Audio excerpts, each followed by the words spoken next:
Welcome to Wrexham's episode Ballers premieres on FX Tuesday, October 3rd at 10 in the evening on the East Coast. And in that episode, you'll get a new look at the Wrexham women's team, which Gemma Owen has a massive say and control over. And today we have the pleasure of talking to Gemma Owen, who features heavily in that episode about her roles with the Wrexham women's team. So, Gemma, for all those people out there that might not know you or what you do with Wrexham, can you just give us a rundown of what your responsibilities are with the club and specifically with the various women's teams?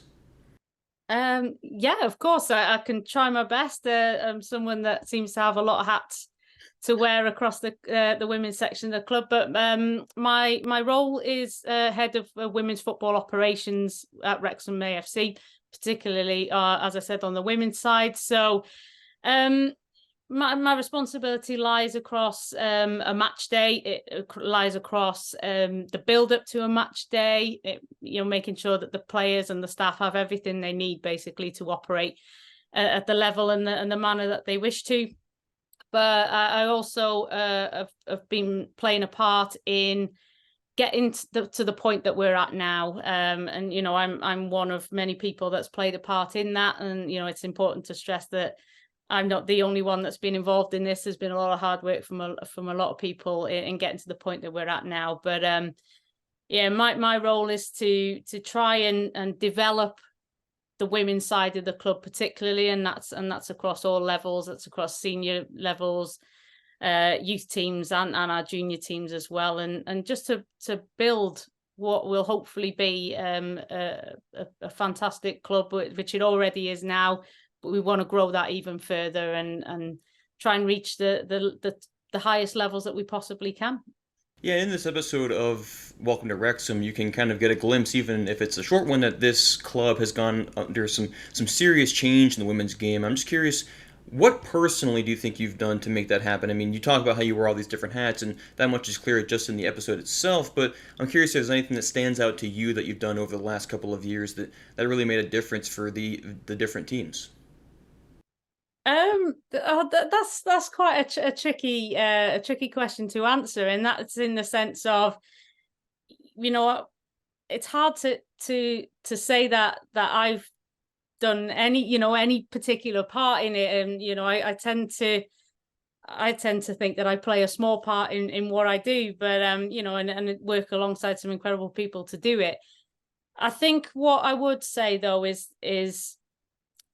my love for the club first and foremost, my love for development of women and girls football, and my love for the people who are involved in this club, particularly the staff and players on the women's side, just makes my job so much more enjoyable. And everything that I feel that I do, and however small that is always for those people. And it's always to try and make this club the best club that it can possibly be for as many different people to access and become involved in that. And that makes my job fantastically easier to do because of I work with some incredible people, and whether that's internally or externally. And I'm driven by the people that I ultimately come across in my working life.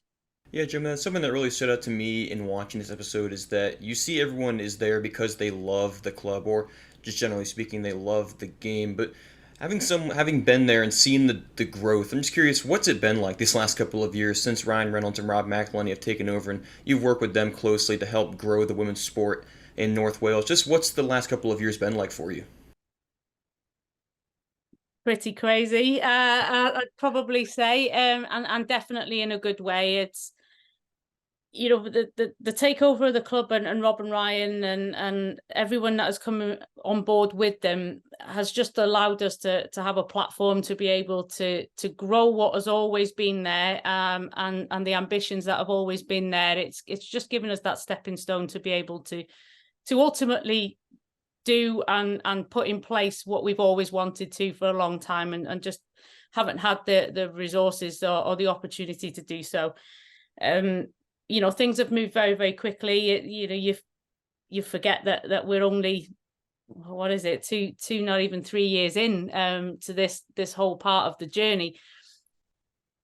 but it's been fantastic, and I mean that in the sense of, we're able to get out our story from a women's perspective, and women in sport, and particularly football, out to a worldwide audience. We're getting to show people around the world how special the people are that work within our football club, that play for our football club, but also showcasing the town of Wrexham or the city of Wrexham as it is now. We are, I feel, and I know I'm biased in what I'm saying, because I'm born and bred Wrexham, but we're a special place and we're full of special people. And, the documentary has just showcased that and showcased what we already know. And we've wanted to share that with the world for a long, long time, that Wrexham's an amazing place. And, that's been one of the best things to come out of this whole 3 years, or not even 3 years. So yeah, it's a pretty amazing journey that we've been on, and that we continue to be on. Now, kind of a two-part question here. You talk about how everyone's gotten to know this town that you mentioned is now pretty much a city. My first question is, how have the players embraced this new spotlight on them? And my follow-up to that is, how has the success on the pitch just been enjoyable for you and them? We got to see a couple of highlights in this episode of Welcome to Wrexham Ballers. We got to see a couple of personal looks at a handful of players. I'm just curious what the spotlight's been like for them and the related results on the pitch.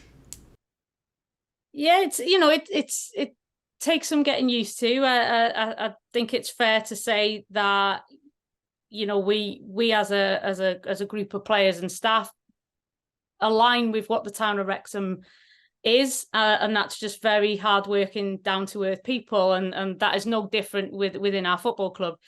Despite the spotlight that's on us, that will never change. That we will always be who we are, and I think that that's a very special thing. To who we are is an amazing thing to happen to us as a group of people, and it's important that message gets out there.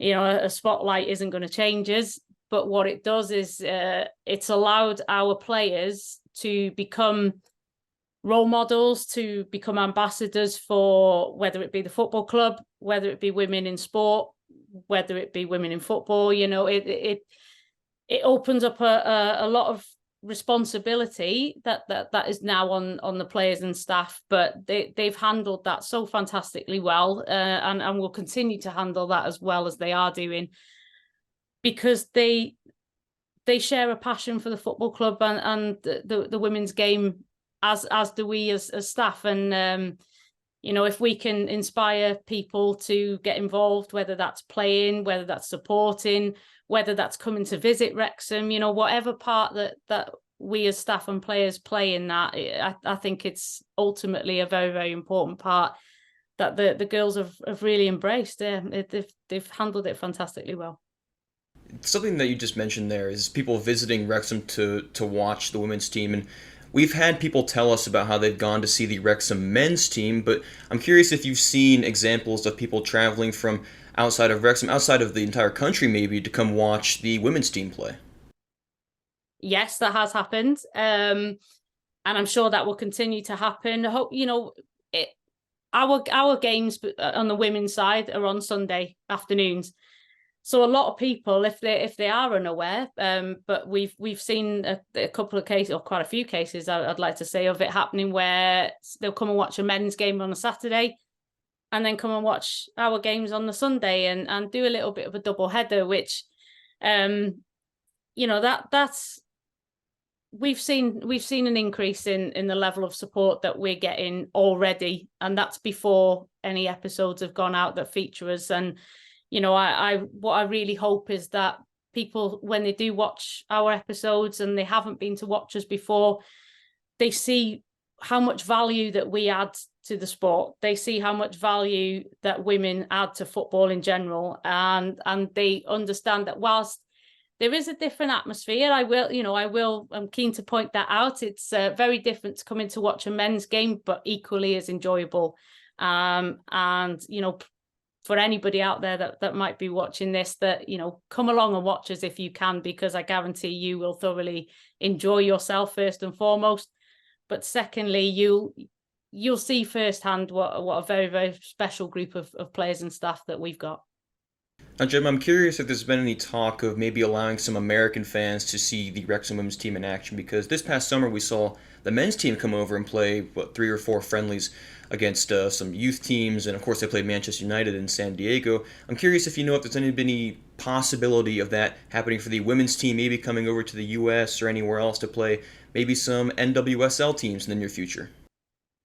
I don't know of anything happening at the moment. However, we would thoroughly love to, and hopefully that'll be something that materializes next summer, perhaps, if the men's schedule was to be followed. But we would absolutely love to be able to do something like that, not only for the players themselves to be able to experience the incredible atmosphere in terms of football wise that women's football particularly has in the States. It's a massive sport over in America, and for our girls to be able to experience that firsthand, I think would be firstly very, very special and incredible for them.